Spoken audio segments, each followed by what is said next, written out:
qui est 1 Corinthiens 15, verset 10. Par la grâce de Dieu, je suis ce que je suis. C'est Paul qui parle. Et sa grâce envers moi n'a pas été vaine. Loin de là, j'ai travaillé plus que tous. Eux tous, c'est tous les autres apôtres. Non pas moi toutefois, mais la grâce de Dieu qui est avec moi. Paul a tellement cru en la grâce qui reposait sur sa vie.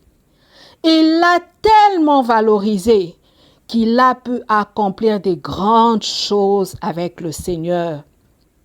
Sur les 27 livres que compte le Nouveau Testament, 21 sont des épîtres. Ça veut dire des lettres des apôtres adressées aux églises. Et parmi ces épîtres, Paul en a écrit 13. À lui seul, Paul a écrit plus de 2/3 du Nouveau Testament. C'est donc la personne qui a écrit le plus de livres de la Bible. Et il y a aussi les voyages missionnaires qu'il a effectués et qui ont permis à plusieurs personnes en Asie mineure et en Europe de recevoir la bonne nouvelle. L'Asie mineure, c'est l'actuelle Turquie. Ça correspond donc à la Turquie actuelle. Donc, Paul partait comme ça pendant plusieurs années pour chaque voyage et il annonçait l'évangile de Christ. Il avait un ministère qui impactait son temps. Tu dois te focaliser, rester concentré sur ce que Dieu a déposé en toi pour laisser la grâce de Dieu couler.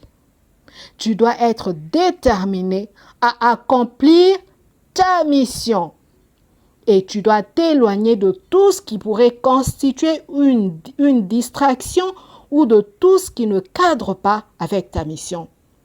Paul dit, je cours vers le but pour remporter le prix de la vocation céleste de Dieu en Jésus-Christ. Ici, Paul se considère comme un coureur lors d'une compétition. Vous savez, un athlète s'impose une discipline. Il ne mange pas n'importe quoi, il ne boit pas n'importe quoi, il se tient à l'écart de certaines choses pour se concentrer sur ce qu'il fait. Il y a donc un prix à payer pour ceux qui veulent aller loin avec Dieu. 4e point, la grâce de Dieu te fait découvrir ta particularité.